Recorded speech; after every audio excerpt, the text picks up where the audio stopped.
ओ, धन्यवाद मुनीलाल जी। नमस्कार। आज हमारा है इस सत्र में हम बहुत सारी स्टडी प्रेजेंट किया है, हमारी सारी टीमों ने मिलकर अलग अलग प्रेजेंट किया है। इसलिए आज हमने बीच में 2 दिन का गैप रखा था और हम फिर से आज शुरू कर रहे हैं। तो आज के जो प्रेजेंटेशन हैं उनके लिए मैं थोड़ी जानकारी दे दूं। ये हमारे प्रेजेंटेशन जो तैयार हुए थे, ये जो एक इलैबोरेटेड प्रेजेंटेशन तैयार हुआ था, उसी को हमने संक्षिप्त में फिर से प्रेजेंट करके दिया दिनेश सेमवाल जी को। और साथ साथ पहला प्रेजेंटेशन है, ये मुख्तार जी हैं कर्नाटका से। ये उनके एक किसान हैं जिनका प्रेजेंटेशन रहता था, वो शुरुआत करेंगे। उसके बाद दिनेश सेमवाल जी के पास 5-6 प्रेजेंटेशन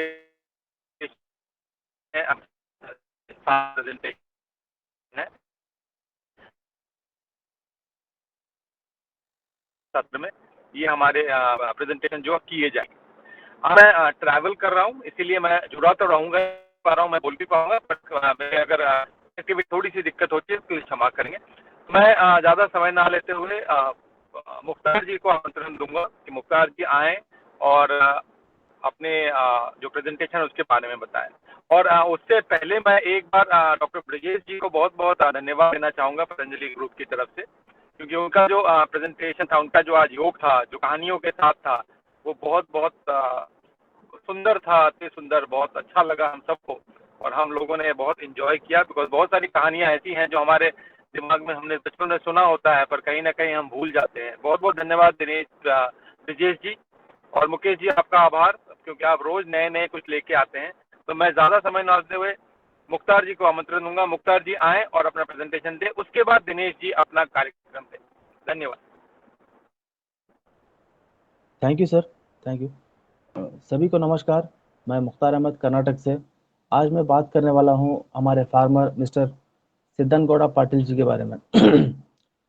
सिद्धनगौड़ा पाटिल जी आसंगीहाल विलेज से आते हैं। आसंगीहाल विलेज, तालमेल तहसील, विजयपुर डिस्ट्रिक्ट, कर्नाटक से ये आते हैं।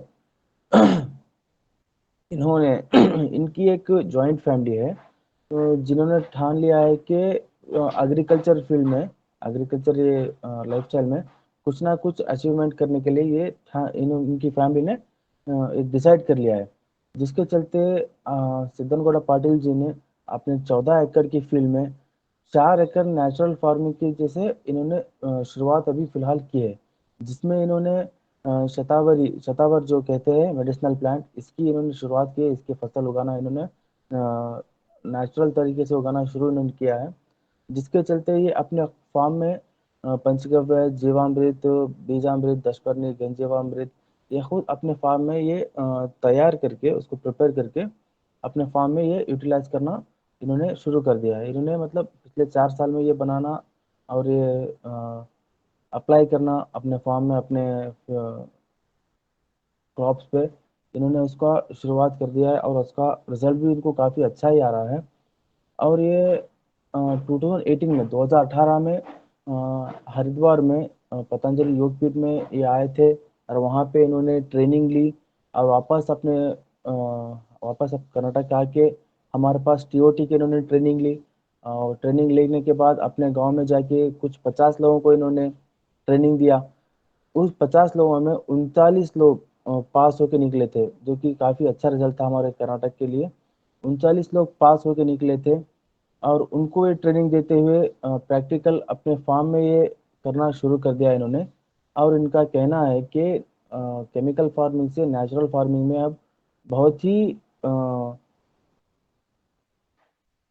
बहुत ही रिजल्ट अच्छे आने लग गए हैं। तो ये अभी डिसाइड कर रहे हैं कि 4 एकड़ से अभी ज़्यादा फील्ड में इसको अभी एक्सपेरिमेंट मतलब करना ये शुरू कर देंगे। ज़्यादा 4 एकड़ से अब 6 एकड़ 7 एकड़ में ये शुरुआत करना ये चाह रहे हैं अभी। नेचुरल फार्मिंग, नेचुरल फार्मिंग इनका ये है। और इनके पास 2 गाय हैं। नेचुरल फार्मिंग का एक्सपीरियंस इनका 4 साल का है। टोटल लैंड इनके पास 14 एकड़ है, जिनमें ये 4 एकड़ फिलहाल अभी नेचुरल फार्मिंग कर रहे हैं। नेचुरल फार्मिंग में ये सिर्फ एक ही क्रॉप उगा रहे हैं, शतावर। और पेस्टिड पेस्ट और डिसीजेस के बारे में इनका कहना है कि बहुत ही कम वो सामना करना पड़ता है। और जैसे मैंने आपको बताया मैनेजमेंट के बारे में, जो कि प्रैक्टिस करते हैं, अडॉप्ट करते हैं ये अपने फार्म में, पंचगव्य, जीवामृत, बीजामृत, दशपर्णी, गंजीवामृत, अग्नस्त्र, बायोडाइजेस्ट, ये खुद अपने पास प्रिपेयर कर लेते हैं। और एफआईएम वगैरह भी ये प्रिपेयर करके अपने फील्ड पे अप्लाई करते हैं।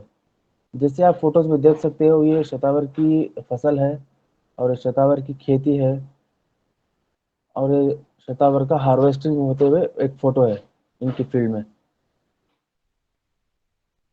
मेजर अचीवमेंट्स की अगर बात की जाए तो इनका मेजर अचीवमेंट यही है कि ये केमिकल फार्मिंग को पूरी तरह से नेचुरल फार्मिंग में जो इन्होंने कन्वर्ट किया है, तो इनके लिए यही एक बड़ा अचीवमेंट है।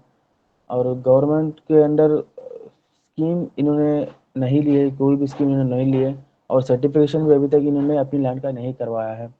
और मार्केटिंग की अगर बात की जाए तो ये मार्केटिंग अपने घर से ही ज़्यादातर करते हैं। मतलब इनको कहीं बाहर जाके अपने प्रोडक्ट की मार्केटिंग करने की ज़रूरत नहीं पड़ती है। इनको कस्टमर से फ़ोन कॉल वगैरह आ जाते हैं और वहीं पे डील हो जाती है उसकी। तो मैं अ, अभी इनवाइट करूँगा मिस्टर सिद्धन गौड़ा पाटिल जी को, वो आए और अपने इसका पुष्टिकरण करें। सिद्धन गौड़ा पाटिल जी,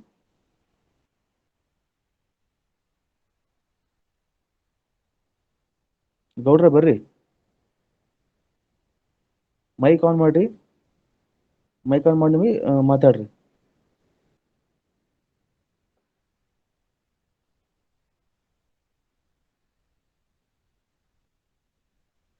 ಹಲೋ ಗೌಡ್ರೆ,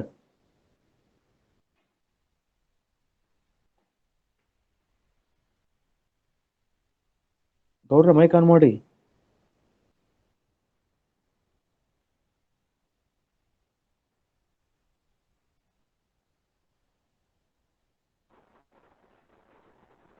अगर आप सुन पा रहे हैं तो एक बार माइक ऑन करके अपनी इस बात की वैलिडेशन कर दे कि जो मुख्तार जी ने बताया। ಸಿದ್ದರಗೌಡ ಪಾಟೀಲ್ ಅವ್ರೆ, ಕೇಳ್ತಾ ಇದೆನಾ ನಿಮ್ಗೆ?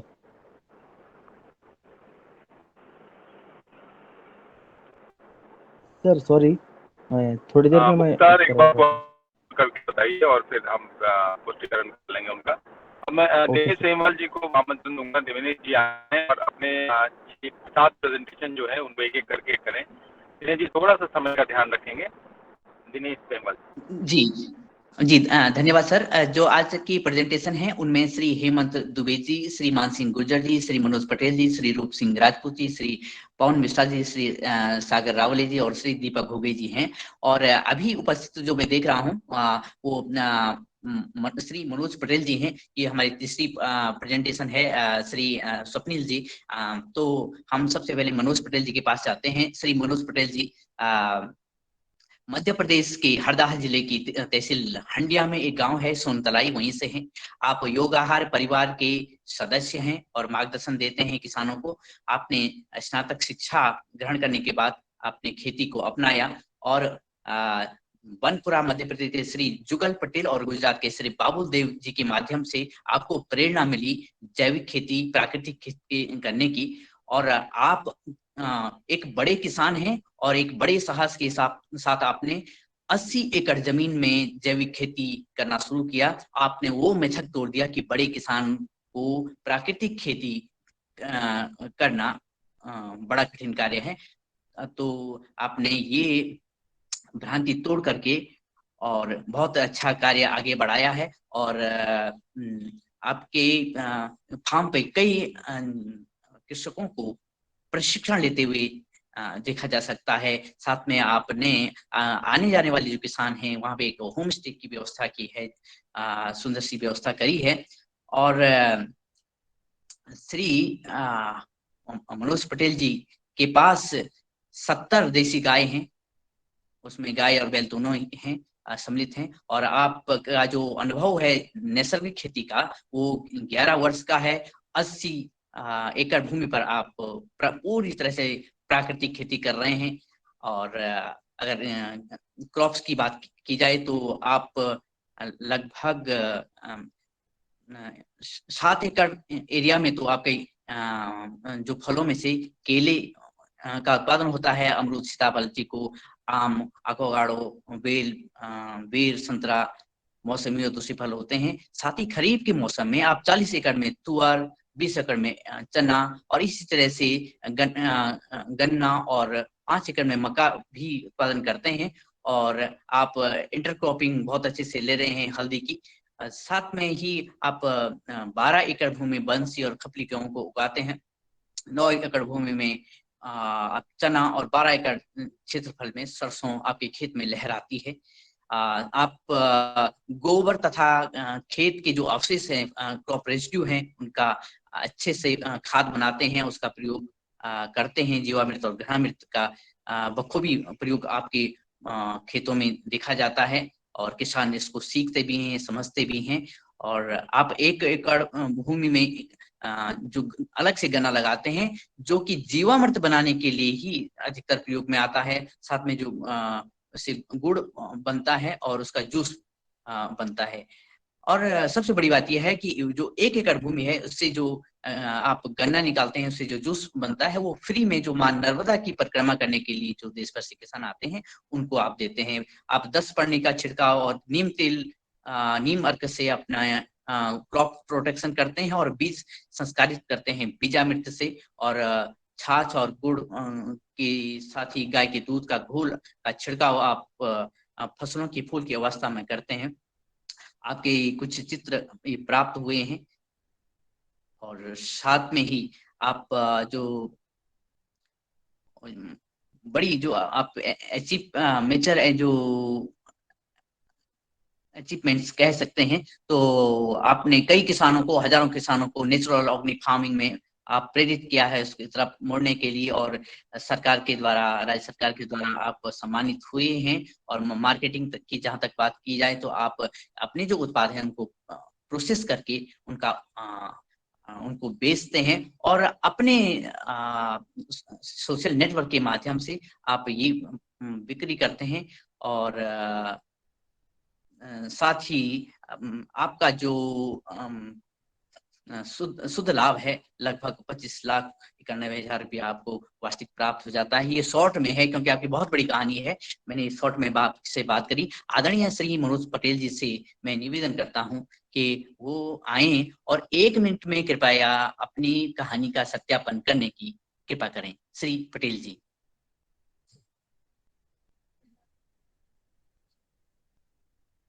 सर, पटेल सर, मेरी आवाज आ रही है आप तक?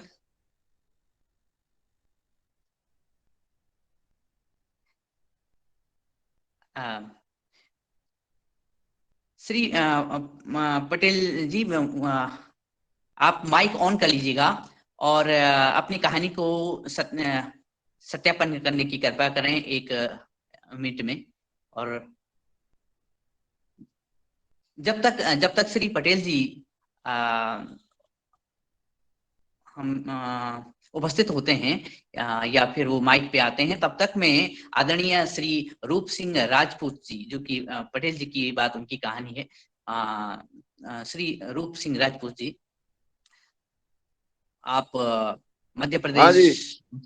अच्छा जी, पटेल सर, मैंने आपकी कहानी पढ़ी और आपका बहुत बहुत स्वागत है। कृपया 1 मिनट में अपनी जो कहानी है, बहुत ही संक्षिप्त में हमने रखी है, तो 1 मिनट में आप इसका सत्यापन करें। जी, आपने जो भी बातें बताई हैं वो पूर्ण रूप से सत्य हैं। विगत 10-11 वर्षों से गौ आधारित खेती चल रही है। 60-70 गौवंश भी हैं और बड़ा आनंद है और किसी प्रकार की कोई तकलीफ नहीं है इस प्रकार की खेती में। सिर्फ लोगों का रुझान थोड़ा और बढ़ जाए तो काफी लोग और इसमें आने की कोशिश में हैं।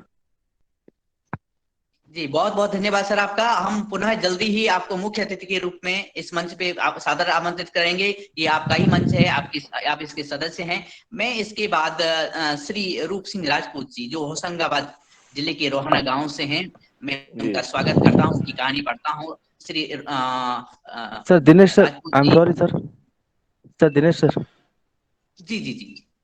सर सॉरी सर, मैं बीच में बात कर रहा हूँ सर। हमारे फार्मर अभी आ बोलिए गए बोलिए। सर, क्या मैं उनसे बात करवा सकता हूँ सर अभी? आप कर लीजिए please please please. Thank you sir, thank you sir. Siddanagouda Patil ಅವರೇ, ಪುಷ್ಟೀಕರಣ ಮಾಡಿ ಸರ್, ಹೇಳಿ ಸರ್. ನಮಸ್ಕಾರ ಸರ್ ಎಲ್ಲರಿಗೂ. ಸರ್ ಕೇಳಿಸ್ತಿದ್ಯಾ? ಹಾ ಕೇಳಿಸಿದೆ, ಹೇಳಿ ಸರ್, ಕೇಳಿಸಿದೆ. ಸರ್ ಮುಕ್ತಾರಮ್ಮ ಸರ್ ಹೇಳಿದ್ದು ಅದಕ್ಕೆ ನಾನು ಪುಷ್ಟೀಕರಣ ಮಾಡುತ್ತೇನೆ ಎಂದು ಹೇಳಲು ಬಯಸುತ್ತೇನೆ. ಇಂತಿ ಧನ್ಯವಾದಗಳು. Okay sir, okay, thank you sir. ನಮಗೆ ಹಿಂದಿ ಬರಲ್ರಿ. ಹಾ ಹಾ ಇರ್ಲಿ ಇರ್ಲಿ, ಕನ್ನಡದಾಗೆ ಮತ್ತೆ ಕೇಳೋದೇನ್ರಿ? ಇಲ್ಲಿ ತಗೊಳ್ಳಿ ಸರ್, ಇಲ್ಲ, ಥ್ಯಾಂಕ್ ಯು.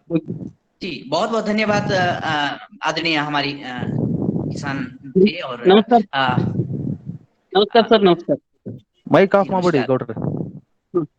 अब हम चलते हैं होशंगाबाद। होशंगाबाद के रोहना गांव में, रोहना गांव के 50 वर्षीय किसान श्री रूप सिंह राजपूत जी के, जो कि योगाहार परिवार के सदस्य हैं। और उन्होंने 2008 में 1 एकड़ जमीन में जैविक प्राकृतिक खेती करना शुरू किया और 2010 से अपनी पूरी 5 एकड़ जमीन को प्राकृतिक खेती की तरफ उन्होंने बढ़ाया। और आपने होशंगाबाद ग्राम सेवा समिति के माध्यम से जैविक नैसर्गिक खेती में प्रशिक्षण प्राप्त किया। और आप मल्टी लेयर फार्मिंग करते हैं। आपने कई तरह के पुरस्कार प्राप्त किए हैं इस क्षेत्र में। और आपने ये दिखा जहां एक छोटी कम जमीन, छोटी जोत से कितना अच्छा लाभ हम प्राकृतिक खेती के माध्यम से ले सकते हैं, आपने ये सिद्ध किया है। आप के पास 4 गायें हैं और विगत 14 वर्ष का अनुभव है प्राकृतिक खेती करने का आपका। और 5 एकड़ भूमि में आप जैविक प्राकृतिक खेती कर रहे हैं।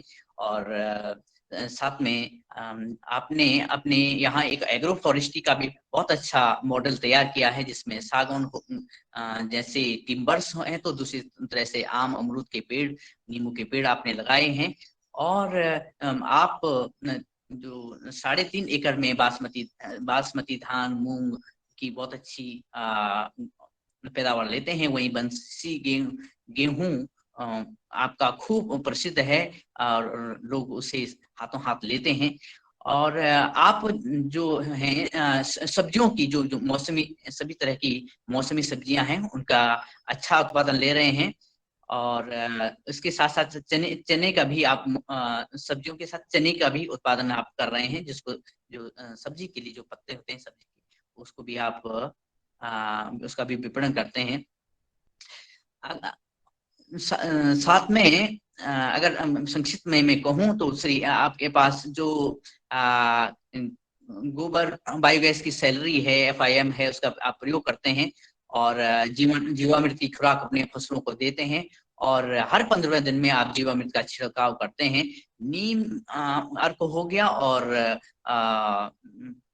जो बीजामृत है उससे अपने जो बीजों को संस्कारित करते हैं और अपना नीम अर्क से क्रॉप प्रोटेक्शन आप करते हैं। आपके कुछ चित्र इस तरह से प्राप्त हुए हैं। और आप समाचार पत्रों में भी छाए रहते हैं। हर महीने या 6 महीने में आपको कोई ना कोई पुरस्कार मिलता है। और आपको राज्य स्तर से, मध्य प्रदेश से और गुजरात से आपने राज्य स्तरीय पुरस्कार प्राप्त किए हैं। साथ में डिस्ट्रिक्ट लेवल के पुरस्कार आपको मिले, कई पुरस्कार मिले हैं। आपको सरकार की तरफ से न्यूजीलैंड भी भेजा गया है। और साथ में आप MP ऑर्गेनिक सर्टिफिकेशन एजेंसी के माध्यम से सर्टिफिकेशन कर रहे हैं। और आपको ये प्रोसेस भी चल रही है कि DYMT-PGS के माध्यम से आप सर्टिफाइड अपनी फसलों को करें। मार्केटिंग की बात करें तो आप अपने जो अन्य फसलें हैं उनको आप जो ग्रेन्स हैं इनको आप प्रसंस्करण करते हैं, प्रोसेसिंग करते हैं। और साथ में आप अपने जो नेटवर्क है उसके माध्यम से इन फसलों को बेच रहे हैं, अनाजों को बेच रहे हैं। होशंगाबाद में जो ग्राम सेवा समिति द्वारा जैविक हाट की स्थापना की गई है, उसके माध्यम से भी अपने उत्पादों को आप बेच रहे हैं और आप कम जमीन में अच्छा लाभ आप ले रहे हैं। आपसे मैं निवेदन करता हूं कि ये संक्षिप्त में पढ़ी गई आपकी स्टोरी है, इसको सत्यापन करने की कृपा करें। श्री राजपूत जी।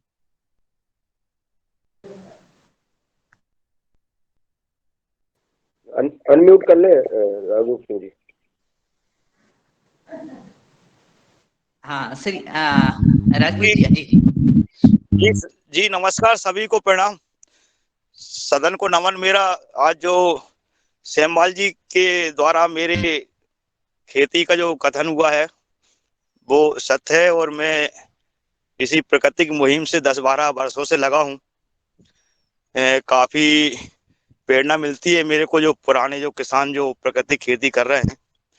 मैं हमेशा मनोज भैया के सानिध्य में रहता हूँ और मनोज भैया से कई प्रकार की हमको प्रेरणा मिलती है प्राकृतिक खेती को लेके, और शासन की ओर से भी मेरे को काफी कई प्रकार की मदद मिली है।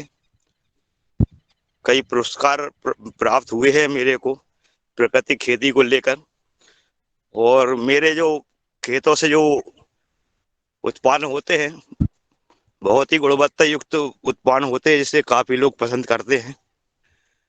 और जी धन्यवाद श्री राजपूत जी। और हम जल्दी ही आपको मुख्य अतिथि के रूप में फिर बुलाएंगे। ये आप योगाहार के मंच पे आते रहते हैं और अपनी बात कहते हैं, पुनः आपका विशेष स्वागत करेंगे।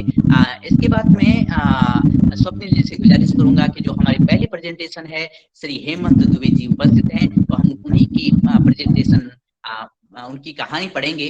श्री हेमंत दुबे जी, आप जमानी गांव मध्य प्रदेश के इटारसी जिले में स्थित है, जो वहां से के निवासी हैं। आप एक सामाजिक कार्यकर्ता हैं, समाज सेवक हैं और पतंजलि योगाहार परिवार के सदस्य हैं, और बीच बीच में किसानों के साथ वार्तालाप आपकी होती है।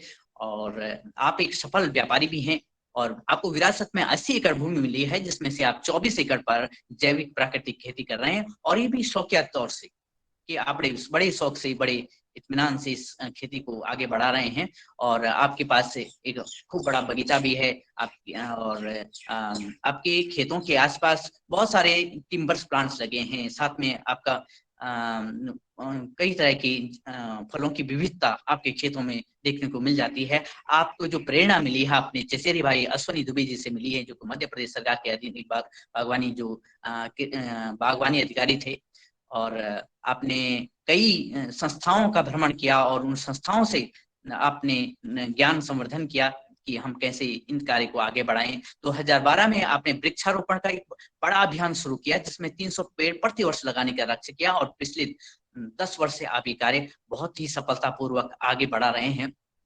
आपके पास 10 गाय हैं और पिछले 11 वर्ष का आपका जैविक खेती का अनुभव है, और 80 एकड़ जो जमीन है उसमें से 24 एकड़ जो जैविक प्राकृतिक खेती आप कर रहे हैं। अगर फसलों की बात करें तो आम, आंवला, नींबू से लेकर के अमरूद, कटहल, चीकू, सीताफल और कई तरह के फलों की वैरायटी आपके पास है। और आप 10 एकड़ जमीन पे गेहूं, मसूर, चना, बासमती धान, मूंग, सरसों, अलसी और मौसमी के और साथ उसके साथ ही मौसमी सब्जियां ले रहे हैं। और साथ में आपकी जो क्रॉप रोटेशन बहुत ही कमाल का है, बहुत ही सुंदर है।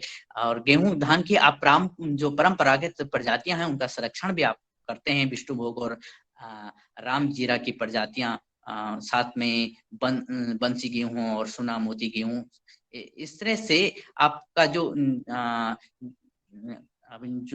कृषि क्रियाएं हैं उसमें 1000 लीटर के आपके पास 2 ड्रम हैं, जिसमें जीवामृत बनाते हैं, तरल खाद बनाते हैं। और जीवामृत की प्रत्येक सिंचाई के समय दिया जाता है आपके खेतों में। आप गोबर की सड़ी गली खाद का प्रयोग करते हैं, और कीट नियंत्रण के लिए आप 10 पड़नी के साथ साथ फफूंद को रोकने के लिए दही के साथ तांबे के बर्तन में उसका प्रोसेस करके उसको अपने फसलों को देते हैं। और बड़ी अचीवमेंट ये है कि आपने ऑर्गेनिक जो जैविक हाट है इटारसी में उसको स्थापित करने का बहुत बड़ा प्रयास किया है, जिसमें सैकड़ों किसानों को एक मार्केट लिंकेज मिल रहा है।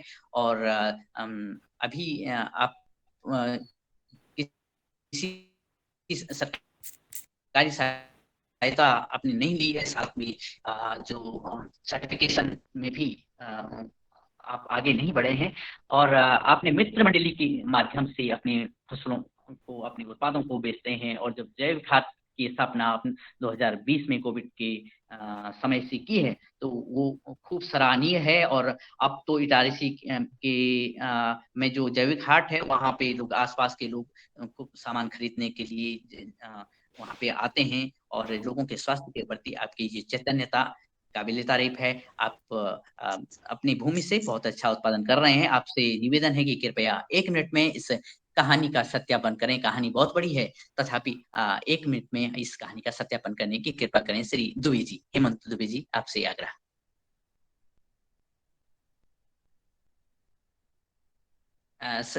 श्री दुबे जी, आप तक आवाज पहुंच रही हो तो कृपया इस कहानी का सत्यापन करने की कृपा करें। जी नमस्ते, सभी को नमस्ते,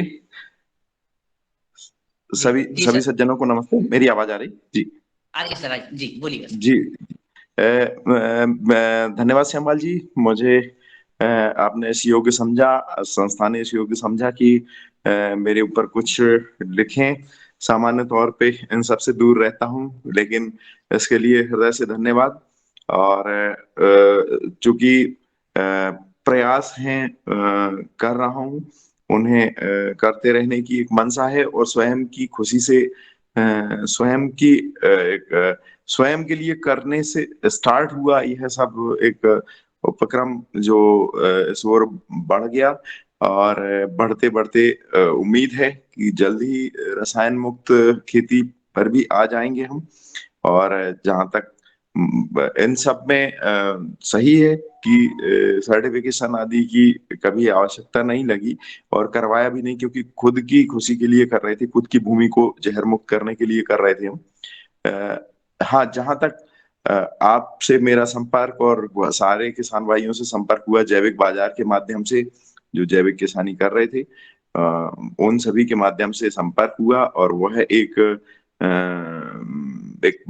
महती आवश्यकता थी समय की, जो ग्राम सेवा समिति के माध्यम से सम्मानीय सुरेश दीवान जी उपल साहब के निर्देशन में हमने शुरू किया था, जो सफलतापूर्वक अभी भी इटारसी में संचालित है, जैविक बाजार, जिसमें हमारे जैविक किसान अभी इटारसी तहसील के आसपास के वहां पहुंच रहे हैं। बहुत बहुत धन्यवाद सर आपका। आपको इस जो पुनः हम मुख्य अतिथि के रूप में बुलाएंगे और विस्तृत कहानी आपसे सुनेंगे, हम प्रेरणा पाएंगे। आपका बहुत बहुत धन्यवाद। और साथ में ही जी बहुत बहुत धन्यवाद सर। और अब हम निवेदन करते हैं स्वप्निल जैसे कि श्री पवन मिश्रा जी की कहानी हम पढ़ेंगे, वो उपस्थित हैं। श्री पवन मिश्रा जी 50 वर्षीय एक जुझारू किसान हैं और एक प्रशिक्षक किसान हैं। महाराष्ट्र के विदर्भ क्षेत्र में स्थित जिला वाशिम में एक गांव पड़ता है लाडो, वहीं से आप आते हैं। और खेती की तकनीक पर आपकी विशेष पकड़ है।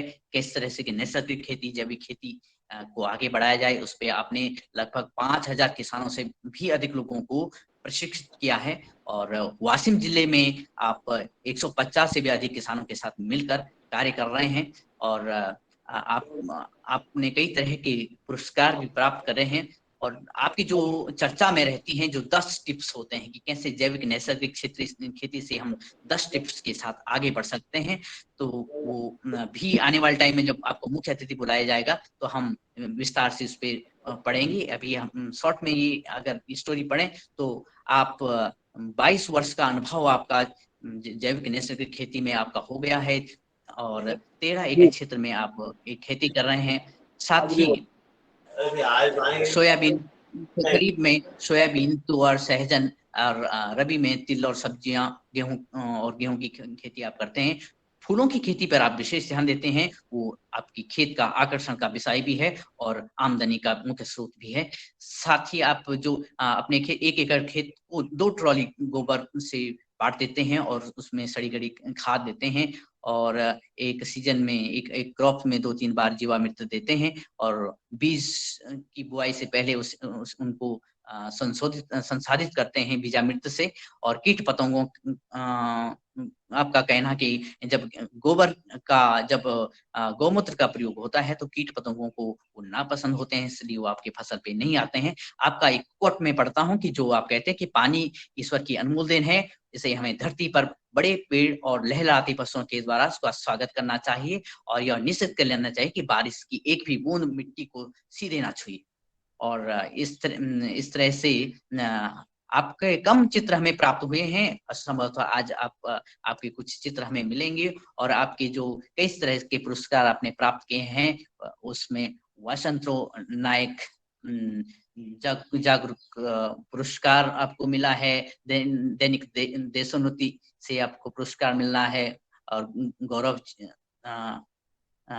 चिन्ह आपने कई प्राप्त किए हैं और साथ में भी अभी आपने सरकारी कोई सहायता ऐसे नहीं ली है, सर्टिफिकेशन नहीं हुआ है। और जो मार्केटिंग की बात है तो आपके अपने नेटवर्क के माध्यम से मार्केटिंग करते हैं और अपने उत्पादों को प्रोसेसिंग के माध्यम से आगे बढ़ाते हैं और साथ में जो फूल हैं उनको आप ऑटो के माध्यम से बेचते हैं और करंजा तहसील तक उनका विपणन होता है। तो श्री पवन जी से निवेदन है कि कृपया वो आए और 1 मिनट में अपनी कहानी का सत्यापन करने की कृपा करें। श्री मिश्रा जी, पवन मिश्रा जी। ओम, सभी को प्रणाम। दिनेश भैया ने जो भी बातें रखी वो बिल्कुल सही है। मैं इस तरीके से करीबन 22 साल से विष मुक्त खेती, जैविक खेती में करता हूँ और अपने आनंद के लिए, अपनी मिट्टी को उपजाऊ बनाने के लिए और अपने परिवार और समाज के लिए अच्छा भोजन देने का मैं इससे प्रयास करता हूँ। तो जो भी बातें दिनेश भैया ने इसमें लिखी है वो सही है। कुछ नए प्रयोग भी शुरू है मशरूम और बाकी बाय प्रोडक्ट के बारे में कि खेती से और मुनाफा लेने के लिए खेती से निगड़ित जो भी बाय प्रोडक्ट है वो अपनी खेती में अभी मैं कर रहा हूँ। तो दिनेश भैया ने जो बात रखी वो बिल्कुल सत्य है। जी, बहुत बहुत धन्यवाद सर, आपका बहुत बहुत धन्यवाद है। और अब हम आपकी बात जाएंगे श्री सागर रावले जी के पास। श्री सागर रावले जी के पास आप वासिम गांव, वासिम जिला जो विदर्भ क्षेत्र के महाराष्ट्र में पड़ता है और वहीं के आप निवासी हैं और आपने प्रेरणा पाई श्री रवि मार्सेतवार जी से जैविक और प्राकृतिक खेती करने की और आपने 2017 से प्राकृतिक खेती करना शुरू किया। 2019 में आपने सभी तरह के रसायनों को नकार दिया कि अब कोई भी रसायन हमारी खेत में नहीं प्रवेश करेगा और आप पतंजलि योग आहार परिवार के सदस्य भी हैं और आप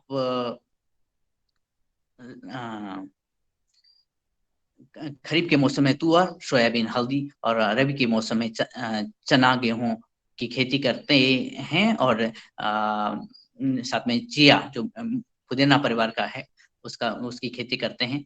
और आप की खेती है जो 4 वर्ष का आपका अनुभव हो गया है, 3 गाय आपके पास हैं और कुल जो खेती का जो प्रैक्टिस एरिया है आपका 16.5 एकड़ में आप खेती कर रहे हैं और FIM जो के साथ ही जो बकरी की खाद है उसका प्रयोग आप फसलों की बढ़वार के लिए और सॉइल हेल्थ के लिए करते हैं और पत्थरों के अर्क के लिए भी आप खूब जाने जाते हैं। साथ में जो जब फसलें पीने पड़ने लगती हैं तो उनमें नाइट्रोजन की कमी होने लगती है तो आप तांबे से संशोधित जो छाछ है, जो मट्ठा है, उसमें छिड़काव करते हैं, उसका बहुत अच्छा परिणाम आपको देखने को मिलता है। वैसे उसी तरह से कीट फफूंद को रोकने के लिए आप निम्बोली अर्क 10 पानी का प्रयोग करते हैं और कीटों को कीटनाशकों के रूप में और साथ में फफूंद से परेशानी के लिए आप जो तांबा संशोधित मट्ठा है उसका प्रयोग करते हैं और अग्नि अस्त्र और ब्रह्मास्त्र का भी आप अपनी फसल में प्रयोग करते हैं। कुछ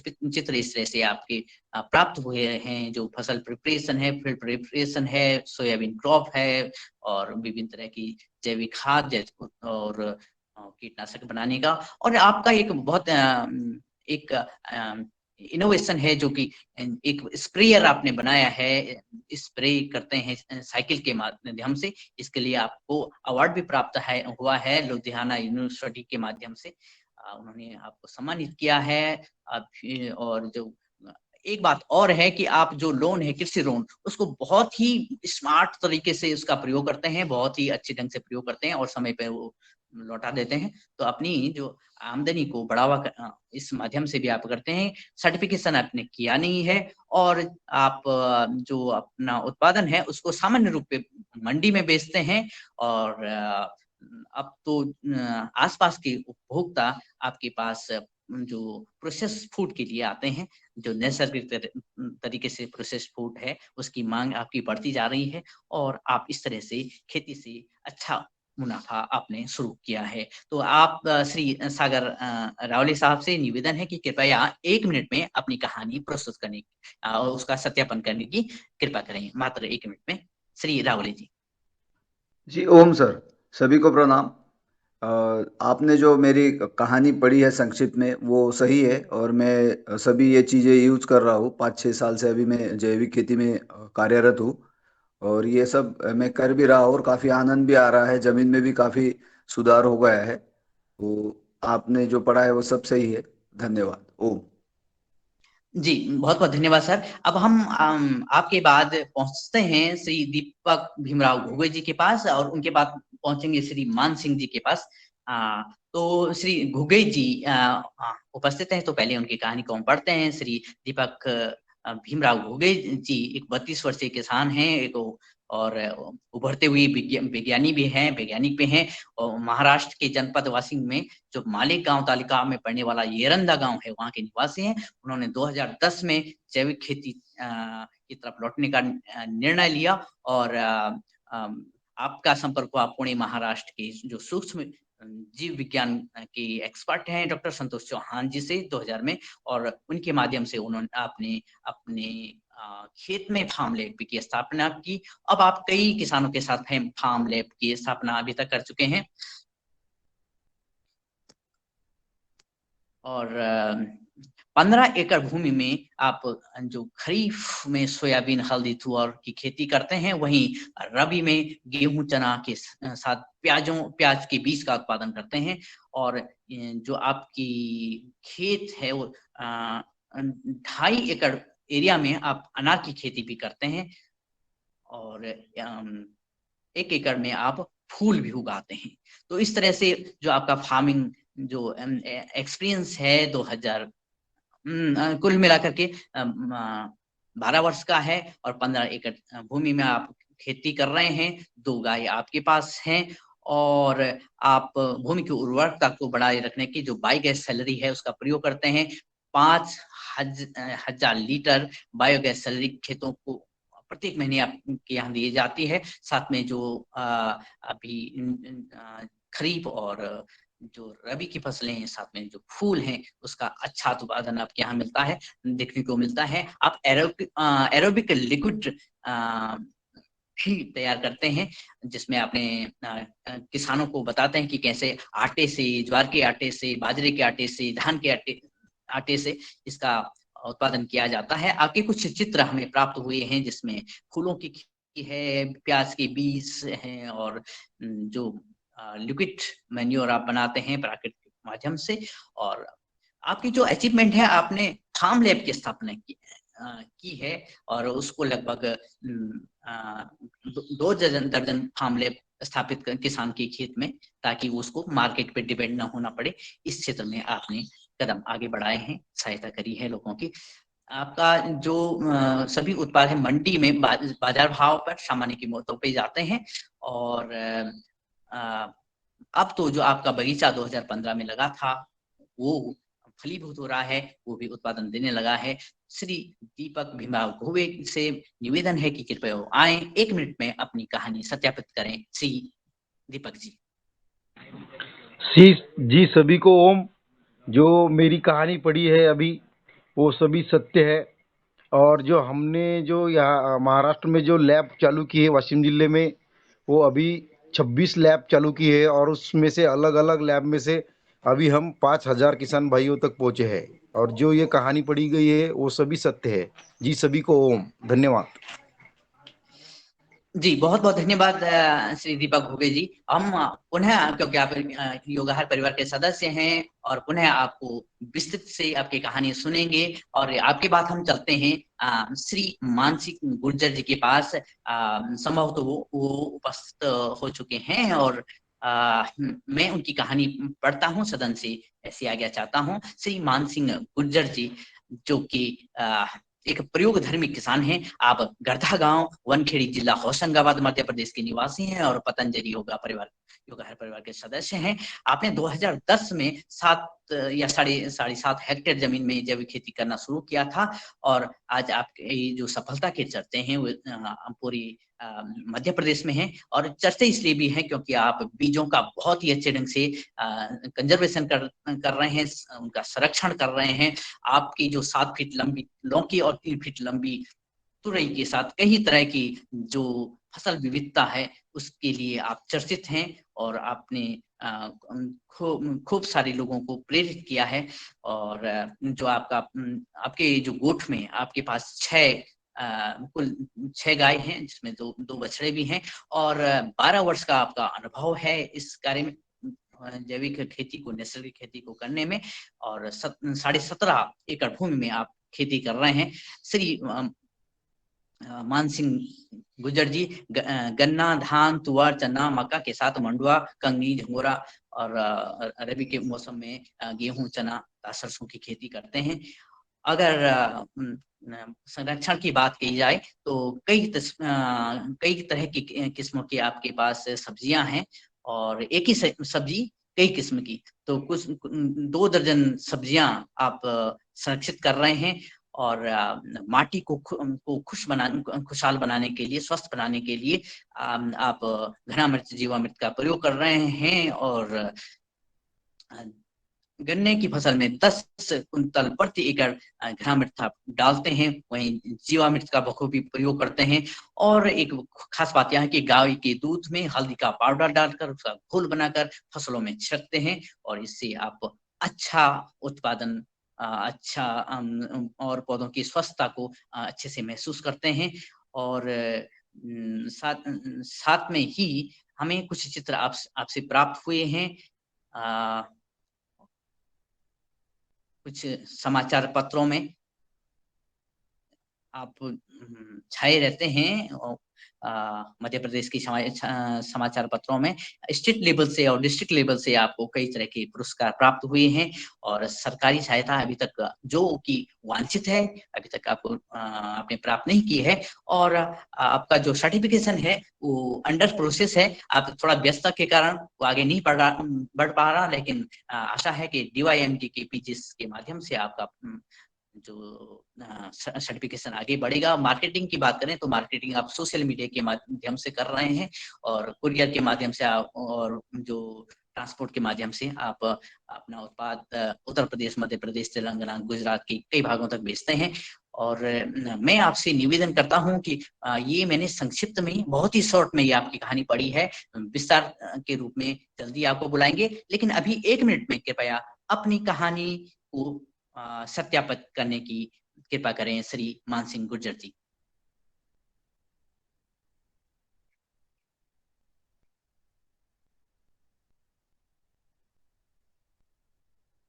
श्री गुर्जर जी, अगर हमारी आवाज आप तक पहुंच रही हो तो कृपया अपनी कहानी का सत्यापन 1 मिनट में करने की कृपा करिएगा। और इस लिस्ट में जो कि मुझे शो हो रही है, श्री गुर्जर जी मुझे दिख नहीं रहे हैं। मैं जब तक श्री गुर्जर जी उपस्थित होते हैं तो मैं निवेदन करता हूं आदरणीय श्री विवेक बेनीपुरी जी से कि वो आगे का संचालन। बहुत बहुत धन्यवाद दिनेश जी। और इस सत्र में मैं अब स्वप्निल पीजे जी का जो प्रेजेंटेशन था, मैं उनके लिए आमंत्रण करूंगा। स्वप्निल जी। सर, आज हमारे वो फार्मर नहीं जुड़ पाए, वो उनका कॉलेज था, तो अच्छा। कॉलेज में। जी जी अच्छा, ठीक है। जी सर, कल कर रहा मैं। हाँ जी, ठीक है, मैं बता दूंगा। तो ये आज जो हमारे प्रेजेंटेशन हुए, दिनेश जी एक बार आप कोशिश कर लेंगे। मैं फिलहाल अभी पवन सर को एक बार आमंत्रण करना चाहूँगा, पवन सर आए और आज के प्रेजेंटेशन के बारे में जानकारी दें। पवन सर। जी, सभी को नमस्कार। और आज का दिन 576वें दिन की शुभकामनाएं सभी को। इस पतंजलि योगाहार कार्यक्रम के अनवरत चलने की प्रक्रिया जो चल रही है, और आज जो हमारे केस स्टडीज प्रस्तुत हुई हैं किसानों की, ये सब किसान, इनमें से ज्यादातर का हमारा इस मंच पर पहले भी प्रस्तुतिकरण हो चुका था और अलग से उनके साथ बातचीत भी हो गई थी। और आज हमें पुनः उनकी बात सुनने का, पुष्टिकरण करने का मौका फिर से मिला है। तो आप सब लोगों को बहुत बहुत अभिनंदन है, बधाई है कि आप अपने क्षेत्र में जो भी कार्य कर रहे हैं, जिस भी प्रकार से आप लगे हुए हैं, उस प्रकार से निरंतर लगे रहें, एक दूसरे को सहयोग करते रहें। और कल हमारा जो 5 दिवसीय प्रशिक्षण कार्यक्रम था, उसका कल नेपाल में समापन हुआ है। बहुत सुंदर वहाँ की प्रस्तुति रही। सर्टिफिकेट भी उनको कल ही प्रस्तुत कर दिया गया, दे दिया गया, वहाँ के जो मुख्य अतिथि थे। और काफी मुझे लगा कि जो प्रशिक्षणार्थी थे काफी संतुष्ट होकर के गए हैं, और वह भी निरंतर हमारे साथ जुड़ेंगे और अपने अपने क्षेत्रों में पहले अपने आप से शुरुआत करेंगे। तो ऐसे जहाँ जहाँ पर भी हमारे ऐसे लोग मिलजुल करके काम करने के लिए आगे बढ़ रहे हैं, हम सब लोग उनको मदद भी करेंगे। उनकी जो परेशानियां हैं उसको समझते हुए उनको समाधान करने का प्रयास करेंगे इस मंच के माध्यम से। और इस प्रकार से अलग अलग जगह पर अलग अलग लोग अपने स्तर से जो भी कदम उठा सकते हैं, उसको कदम को उठाने का प्रयास सब लोग कर ही रहे हैं। थोड़ा सा उसको और अपने क्षेत्र में विस्तारीकरण करने का भी प्रयास करेंगे, तो वो एक स्थानीय स्तर पर एक संगठन के रूप में भी अपने आप को खड़ा कर सकते हैं। तो यही आज की हमारी बात है। और अगर नेपाल के हमारे से कोई अगर जुड़े हैं, कोई हमारे साथ, हमारी टीम वैसे आज ट्रैवल कर रही होगी वहां से वापस आने के लिए, तो शायद अभी जुड़े नहीं हैं, लेकिन आने वाले दिनों पर उनके भी जो अनुभव है वो भी सुनेंगे। और आज हमारे पास समय है, अगर जो मानसिक गुर्जर जी आ जाते हैं तो उनकी बात सुन के, नहीं तो फिर हम अपनी चर्चा को जारी रखते हैं। आज के अनुभव के ऊपर जो भी हम बातचीत करना चाहते हैं उसको बातचीत करेंगे। आप सभी को लोगों को बहुत धन्यवाद। नमस्कार। ओम।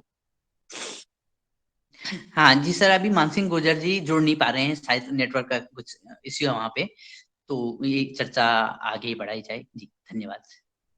जी ठीक है, तो फिर आगे की कार्रवाई के लिए मंच को वापस मुन्नीलाल जी और इनको आप संचालित करिए और आगे को हम।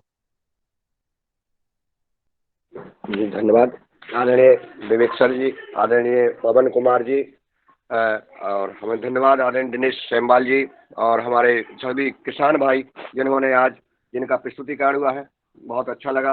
और बड़ी खुशी की बात कल हुई जब पतंजलि योगपीठ से नेपाल के हमारे किसानों को प्रशिक्षण दिया गया, और प्रशिक्षण दे करके उनका परीक्षा ली गई, फिर उनको प्रमाण पत्र प्रदान किया गया, और वो किसान अब जैविक खेती करना शुरू करेंगे। ये कार्यक्रम आज जैसा कि आदरणीय पवन सर ने बोला कि आज हमारा 576वां दिन है, ये चल रहा है, और इसमें हम सभी किसान भाई आपस में एक दूसरे का अनुभव शेयर करते हैं, और हम सुबह से योग कर रहे हैं। और अब हम चाहेंगे कि इसमें और क्या इसके लिए कोई सुझाव हमारे साथीगणों के आते हैं, कि हमको जैसे जैविक निर्मल ग्राम अभियान यात्रा भी इसमें शामिल है। हमारे जो इटारसी का जो घोषणा पत्र था, उसमें भी थोड़ा सा शरद भैया ने और हमारी चर्चा हुई थी, यहाँ से कुछ करेक्शन रह गया था, वो भी हमको सौंपने का प्रोग्राम था। मैं चाहूँगा शरद जी से कि वो आए और उसके बारे में अपना सुझाव रखें, आदरणीय शरद वर्मा जी, क्योंकि हम जब भी कोई काम हाथ में लेते हैं तो हमें उसको, हाँ हो सकता है हम अगले किसी काम में काम शुरू कर देते हैं, परंतु उस काम को हमें छोड़ना नहीं है, और ये घोषणा पत्र जो बना है वो हमको सरकार को सौंपना है। उसमें कुछ करेक्शन की बात शरद वर्मा जी ने बोला था। आदरणीय नीमा जी बहन जी भी जुड़ी हुई हैं, तो उसमें थोड़ा सा चर्चा अपन कर लें। आदरणीय शरद वर्मा जी,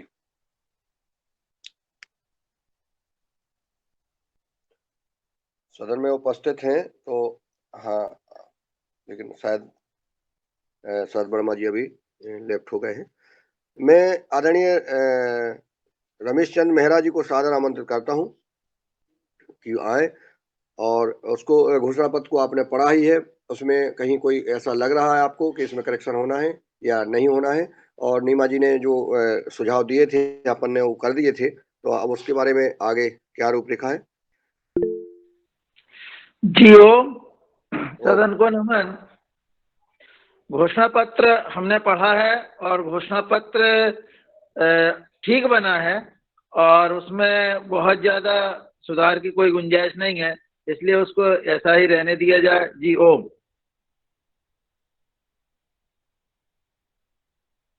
जी धन्यवाद। आदरणीय रामकृष्ण रघुवंशी जी सदन में, वो भी शायद लेट हो गए हैं। रामकृष्ण रघुवंशी जी नहीं दिख रहे हैं, शायद बात कर रहे हैं शरद जी, और वो दोनों लेफ्ट हो गए हैं। जी आदरणीय नीलकंठ सावले जी, आपका क्या सुझाव है? आगे आप भी योजना बना रहे थे कुछ युवा हर कार्यक्रम की महाराष्ट्र में, उसमें आपका क्या सुझाव है, क्या योजना है? आदरणीय नीलकंठ सावले जी, आप अपना विचार सुझाव प्रस्तुत करें।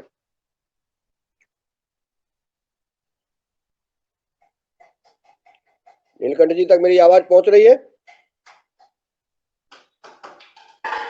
शायद आवाज नहीं पहुंच रही है, चलिए कोई बात नहीं। अब मैं आदरणीय रामाधर जी को आमंत्रित करता हूं कि रामाधर जी आए और अपना सुझाव इस देने के उघाड़ कार्यक्रम में आपके क्या सुझाव हैं, क्या आप अपनी मन की बात कहना चाहते हैं या अपना अनुभव शेयर करना चाहते हैं, तो सादर आमंत्रित है। रामाधर जी तक मेरी आवाज पहुंच रही हो, आप अनम्यूट कर सकते हैं, आपको अनम्यूट करना पड़ेगा तब आपकी आवाज आएगी। राजू एंगले जी सादर आमंत्रित हैं, आप भी अपनी बात रख सकते हैं।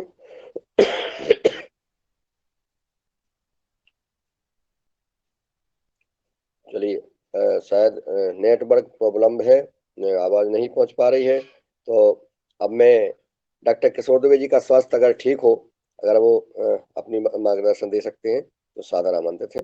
आप तक आवाज पहुंच रही हो? हाँ, धन्यवाद मुनिलाल जी।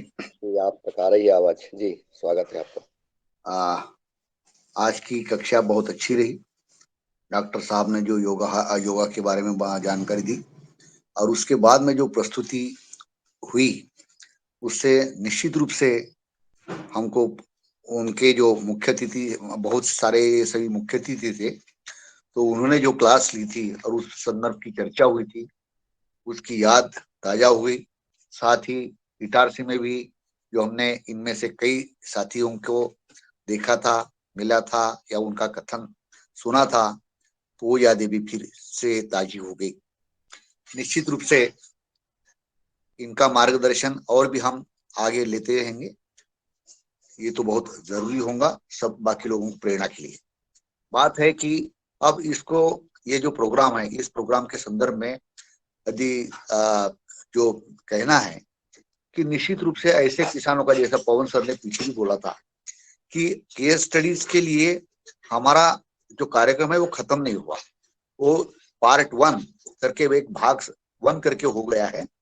ऐसी केस स्टडीज को हम ढूंढते रहे और सप्ताह में एक बार उनका निश्चित सादरीकरण करते रहे, ताकि फिर उससे उनका संकलन हुआ कि फिर दूसरी किताब, तीसरी किताब, इस तरह से सीरीज जो है वो चलती रहेंगी। और जहां जहां से अच्छे सुझाव आते हैं, अच्छे किसानों का एक नेटवर्क बनता है, तो ये नेटवर्क हमेशा के लिए एक दूसरे किसानों को, भारत के किसानों को जोड़ने का, या अब उसमें तो नेपाल भी जुड़ गया है। उस दिन सहवाल जी बोल रहे थे कि उनके पाकिस्तान के भी कुछ साथी है। तो इस तरह से एक नेटवर्किंग, मैं योगाहार को एक बड़े यानी जिसको हम टॉप व्यू बोलेंगे, तो टॉप व्यू के दृष्टि से एक नेटवर्किंग का बहुत अच्छा काम ये योगहार के माध्यम से हो रहा है। तो नेटवर्किंग का काम, राष्ट्रीय किसानों को जोड़ने का और विदेशी किसान भी इस तरह से जो कुछ काम करते हैं उनको भी जोड़ने का होता रहे, उनकी भी प्रस्तुति या मुख्य अतिथि के रूप में बुलाकर होती रहे, तो निश्चित रूप से कहा क्या चल रहा है, कैसे चल रहा है, इसके बारे में औरों को एक पता चलेगा, मार्गदर्शन चलेगा, उनके प्रयोग भी होंगे और होना भी चाहिए अलग अलग जगह पे।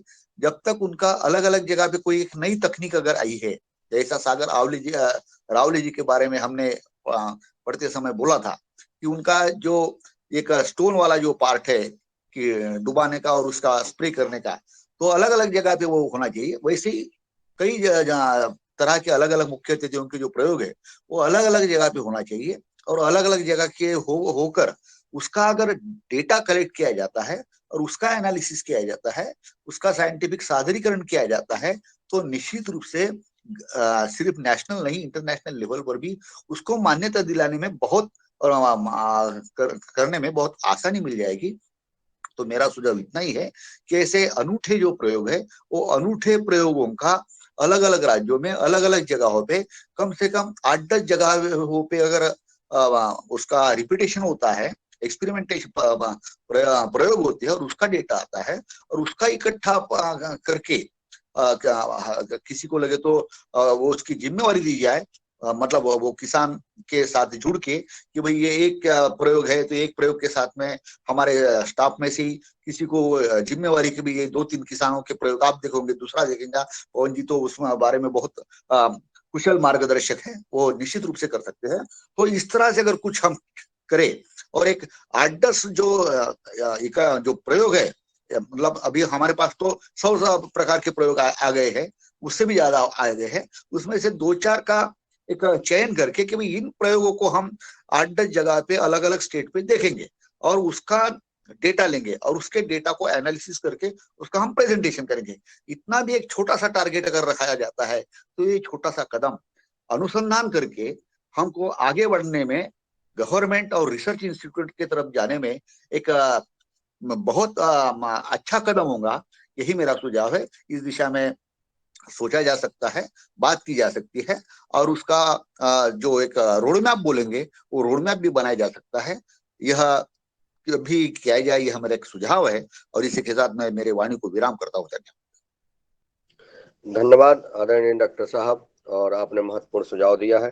और सदन में जैसा कि अभी बीच में आ रहा था, जो हमारा इटारसी में 525वां दैनिक उपहार कार्यक्रम का उत्सव मनाया गया था, उसका यूट्यूब पर पूरा कार्यक्रम डाला हुआ है, आ गया है, और उसमें हम PFSP कैपिटल अक्षर में आप लोग लिख लीजिए, PFSP अगर हम लिखेंगे यूट्यूब पर तो सारे कार्यक्रम हमारे उसमें आ जाएंगे, और जो उसका कार्यक्रम आता है वह कार्यक्रम हम देख सकते हैं, सुन सकते हैं, उसको सब्सक्राइब करना है और शेयर भी करना है। हम सब विभिन्न ग्रुपों में उसको एक एक करके जो है शेयर करें। हम फेसबुक पर भी डाल सकते हैं, हम ट्विटर पर भी डाल सकते हैं, और हम यूट्यूब पर शेयर भी कर सकते हैं। सब्सक्राइब भी करना है हम सबको, ताकि हमारे कार्यक्रम का अधिक से अधिक जो है लोगों को लाभ मिल सके, किसानों को लाभ मिल सके और प्रेरणा ले सकें। अन्य जो हम अभी उस कार्यक्रम से सरकार ने प्रेरणा ली है, ये बहुत महत्वपूर्ण बात है। मैं सदन को बताना चाहता हूं कि प्रशासन ने प्रेरणा ली है, नर्मदापुरम में तो ली है, और जगह जगह ये कार्यक्रम होने लगे हैं, प्रस्ताव भी आने लगे हैं कि आप हमारे कार्यक्रम में अपने वैज्ञानिकों को शामिल करिए, आप आइए, आपका स्वागत है, इसमें हमें सहयोग करिए और मार्गदर्शन करिए। ये बड़े बड़े कॉलेज ऐसा करने लगे हैं और विभाग भी कहने लगा है। तो हम चाहेंगे कि हमारा छोटा छोटा प्रयास, हमें मालूम नहीं होता है लेकिन बहुत असर करता है। इस कार्यक्रम, जो दैनिक उपहार कार्यक्रम की बात जैसे आदरणीय डॉक्टर साहब ने बताई है, आदरणीय पवन सर जी ने बोला है और आदरणीय विवेक जी ने बोला था कि ये कार्यक्रम जो है, जो चल रहा है, इसमें संख्या की ज्यादा चिंता नहीं है, इसमें गुणवत्ता की चिंता है, इसमें क्वालिटी की चिंता है, और जो हो रहा है। मैं आज हमारे किसी भाई बहन को कोई सुझाव अगर देना है इस में, अगर PS में यूट्यूब के बारे में, अगर कोई चैनल के बारे में अगर किसी को कोई पूछना है, कि कहाँ इसको आप देख सकेंगे और कैसे सब्सक्राइब करना है। अगर कोई किसी की समझ में नहीं आया है, वैसे तो सभी लोग समझदार हैं, तो आप चर्चा कर सकते हैं, अनम्यूट करके बात कर सकते हैं। और हमारे साथ टेक्निकल टीम भी जुड़ी हुई है, वो आपको मार्गदर्शन देगी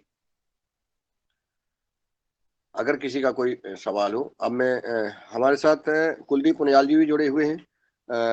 हमारे अगर कुलदीप पुनियाल जी का हम सबको थोड़ा सा मार्गदर्शन मिल जाए, इस कार्यक्रम को आगे और ले जाना है और कुछ नया कर सकते हैं, क्या नवाचार इसमें हम और जोड़ सकते हैं, क्या मन में है, क्योंकि निश्चित है मन में हमारे सबके विचार आते हैं, तो आप मार्गदर्शन दें। आदरणीय कुलदीप पुनियाल जी, मेरी आवाज आप तक पहुंच रही हो तो।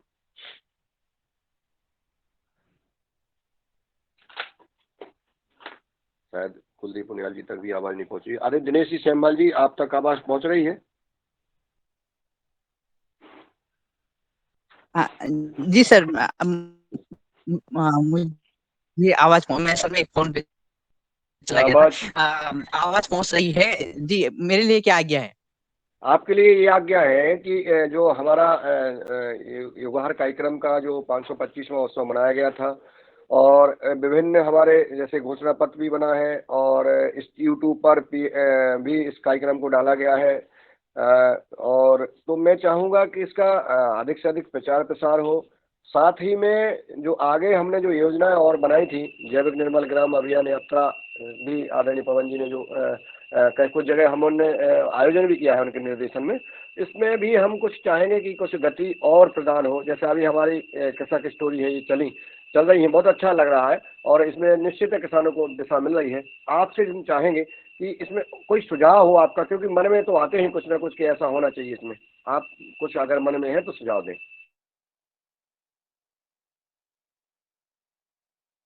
हाँ जी। सर, जो मन में सुझाव आता है वो आपको देख के ही आता है, क्योंकि मैंने जो आपके कुछ वीडियो देखे हैं, जब आप योग अलग अलग जगह पे योग करते हैं और योग आहार की बातें करते हैं, तो तब मुझे लगता है आपको देखे कि प्रत्येक व्यक्ति को अपने पास एक छोटा सा योग आहार का छोटा बैनर रखना चाहिए और लोगों के साथ एक फोटो उसमें हो और उनको फिर वो फोटो उनको वापस वितरित दी जाए कि आप इस तरह से योग आहार को आगे बढ़ाइए और योग और आहार की बातें करें। तो छोटा छोटा योग आहार का उत्सव हर घर में मनाया जा सकता है। और दूसरा कि हम जैसे अलग अलग जगह पे जाते हैं, तो मेरे मन में भी ये विचार आ रहा है कि जैसे गए तो जेब में एक छोटा सा पोस्टर रखा, लोगों से पोस्टर के बारे में बात की। जैसे आदरणीय पवन सर जी ने एक जो सांप सीढ़ी का खेल रखा है, उसी को एक छोटा सा रूप अपने पास रखा, तो उसके बारे में अगर हम ये बताएं और आगे बढ़ें, तो गांव गांव घर और शहर और राज्य को विस्तारित रूप में हम अपने योग और आहार का विस्तार कर सकेंगे। जी धन्यवाद सर, प्रणाम। बहुत बहुत धन्यवाद, आपने बहुत अच्छा सुझाव दिया है कि हमारा जो सांप सीढ़ी का जो पोस्ट बना है उस साइज में हम पतंजलि योग आहार कार्यक्रम का एक बैनर बने और उसको हम कहीं जहां अपने घर में और जहां जाते हैं उसमें अपना योग करते हैं, तो वो फोटो आए तो बहुत अच्छा लगेगा। बहुत बहुत साधुवाद। इस विषय पर अगर किसी का और कोई सुझाव हो तो सादर आमंत्रित है आप। हाँ, चलिए, इस पर चर्चा होती रहेगी, लेकिन ये करना जरूरी है। इसकी साइज अपन ने वो जो सांप सीढ़ी का पोस्टर है उतनी साइज रहेगी और इसमें अपन एक करेंगे और सभी लोग लगाएंगे तो अच्छा रहेगा जी। अब हम कार्यक्रम को आगे बढ़ाते हुए, अब आभार की परंपरा है, उसमें हम आदरणीय रंजना जी को सादर आमंत्रित करते हैं कि वो आए और अपनी बात सदन में प्रस्तुत कर अपने मन की कोई बात सुझाव देना चाहती हैं तो सादर आमंत्रित, इसके साथ आभार भी ज्ञापित करें और इस कार्यक्रम को अब हम विराम की ओर ले जाते हैं। जी धन्यवाद। सदन में सभी को मेरा नमस्कार। और आज की कक्षा बहुत सुंदर रही, बहुत ही सुंदर, उन्होंने जानकारी भी महत्वपूर्ण दी और उनको एक बार और योग शिक्षक को आमंत्रित करना होगा, क्योंकि हमारे सदन में सभी का ये प्रयास था कि उनको एक बार और कक्षा लेने के लिए, मगर उनके पास थोड़ा समय की वजह से वो ज़्यादा जानकारी दे नहीं पाए, तो उनका भी मैं धन्यवाद और आभार व्यक्त करती हूँ। और इसी तरह आज का हमारा कार्यक्रम था कि किसानों की स्टडी, किसानों की जानकारी, जहाँ कहीं पर भी किसान अपनी उपलब्धि कर रहे हैं वैज्ञानिक की तरह, हाँ, तो उन सभी किसान भाइयों को मेरा प्रणाम वंदन। और जैसा कि दिनेश सर ने कहा है कि हमें जैविक योगाहार यात्रा का बैनर लगाकर कहीं भी ग्राम में जाना हो तो हम उसका प्रचार कर सकते हैं, और सांप सीढ़ी का भी खेल उनको दिखाकर हम उनको प्रेरित कर सकते हैं। बहुत ही सुंदर। और इसी के साथ मेरा भी यही सुझाव है कि हम योगा को प्रचार करते हैं योगा का, तो उसके साथ जो भी कोई योग शिक्षिका है उन सभी ने ऐसा ही करना चाहिए। योगा के साथ आहार पर चर्चा करनी चाहिए, जैविक खेती पर चर्चा करनी चाहिए, किसानों के बारे में, बच्चों को ये हमें ट्रेनिंग देना होगा, तो ये हमारे लिए बड़ा लक्ष्य होगा। और इसी के साथ हम आभार करते हैं, कार्यक्रम का समापन करते हैं। आदरणीय श्री मुनीलाल भाई जी, आदरणीय बहन राजश्री पुष्पा जी, आदरणीय अक्षय त्यागी जी, आदरणीय अशोक जी, आदरणीय भगवान दास पुष्पा जी, आदरणीय बिंदेश्वर तिवारी जी, आदरणीय दिनेश सिमवाल जी, आदरणीय दीपक घुगे जी, आदरणीय डॉक्टर किशोर दुबे जी, आदरणीय गजानन बाजड़ जी, आदरणीय कृष्ण कुमार जी, आदरणीय कुलदीप पुनियाल जी, आदरणीय नीलकंठ साबले जी, आदरणीय नीरल जी, आदरणीय ओमकार नाथ जी, आदरणीय पवन मिश्रा जी, आदरणीय प्रभात अग्रवाल जी, आदरणीय पुष्पांकर राय जी, आदरणीय रघुवीर रावत जी, आदरणीय राहुल गौतम जी, आदरणीय रजत चौधरी जी, आदरणीय राजू इंगड़े जी, आदरणीय रामाधर जी, आदरणीय रमेश चंद्र मेहरा जी, आदरणीय रूप सिंह राजपूत जी, आदरणीय सागर रावली जी, आदरणीय शंभू जी, आदरणीय सविता येड़ने जी, आदरणीय शरद वर्मा जी, आदरणीय